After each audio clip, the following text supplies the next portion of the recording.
आतंकवाद को लेकर पाकिस्तान एक बार फिर दुनिया के सामने बेनकाब हो रहा है। आतंकवादियों और पाकिस्तान हुक्मरानों की गठजोड़ का एक बड़ा सबूत अब हमें देश को मिला है। यहां शहबाज सरकार के मंत्री लश्कर-ए-तैयबा सरगना हाफिज सईद के बेटे के साथ मिलते जुलते नजर आ रहे हैं।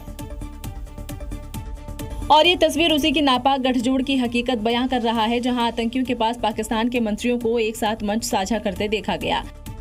तस्वीरों में आप देख सकते हैं कैसे वांटेड आतंकी और लश्कर-ए-तैयबा सरगना हाफिज सईद का बेटा है तलहा सईद पाकिस्तान के सूचना और प्रसारण मंत्री अताउल्लाह तरार कितनी गर्मजोशी से हाथ मिला रहा है। वहीं दूसरी तस्वीरों में पाकिस्तान के विकास मंत्री एहसास इकबाल तलहा सईद और लश्कर-ए-तैयबा के सह संस्थापक आमिर हमजा के साथ किसी नापाक साजिश पर मंत्रणा करते नजर आ रहे हैं। बता दें कि शहबाज के ये दोनों मंत्री पाकिस्तान के राजनीतिक और प्रशासनिक मामलों में बेहद सक्रिय भूमिका निभाते हैं।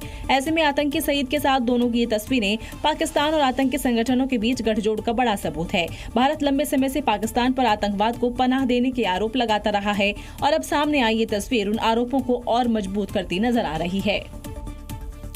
पाकिस्तान के हुक्मरान भले ही कुछ कट्टरपंथियों को भारत के खिलाफ भड़काकर दहशतगर्दी की राह पर ढकेल कर अपनी दुकान चलाते रहते हों, लेकिन उनकी मंशा से अधिकांश पाकिस्तानी इत्तेफाक नहीं रखते। और अब तो एक पकड़े गए आतंकवादी ने भी ये बात मान ली है कि उन्हें झूठ बोलकर बरगलाया जाता है।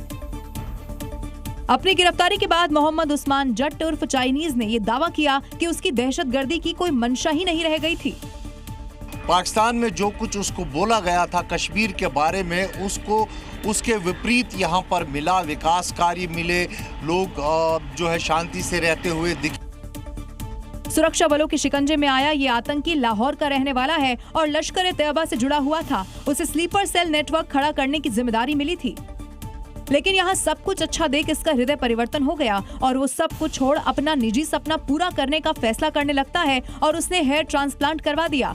झड़ते बालों से परेशान इस आतंकी ने इसके लिए कई सिटिंग ली। वो इस फिराक में था कि अब हेयर ट्रांसप्लांट कर वो गल्फ कंट्री या किसी और कंट्री में निकल जाए। अब उसका ये दावा सच है या गुमराह करने का तरीका एजेंसियां ये पता लगा रही हैं। जम्मू कश्मीर में अमरनाथ यात्रा को लेकर आर्मी की पुख्ता तैयारी है। सुरक्षा व्यवस्था में कोई कोर कसर नहीं रह जाए, इसका भी विशेष ख्याल रखा जा रहा है और इसीलिए आर्मी कश्मीर के रक्षकों को भी अच्छे से तैयार कर रही है। कश्मीर के रक्षक कोई और नहीं, ग्राम रक्षा समूह है, जिन्हें आर्मी के जवान अमरनाथ यात्रा को लेकर अच्छे से ट्रेनिंग दे रहे हैं। जम्मू के रामबन में ग्राम रक्षा समूहों के लिए एक स्पेशल ट्रेनिंग कैंप लगाया गया, जिसमें बंदूक चलाने की ट्रेनिंग, आतंकी खतरों से निपटने की तकनीक, स्थानीय सुरक्षा कवच मजबूत करना जैसे गुर भी सिखाए गए। देखिए कैसे आर्मी के जवान इन रक्षकों को मुश्किल हालात में संयम के साथ पूरी प्लानिंग और आपसी समन्वय से आतंकियों का मुकाबला करने की ट्रेनिंग दे रहे हैं।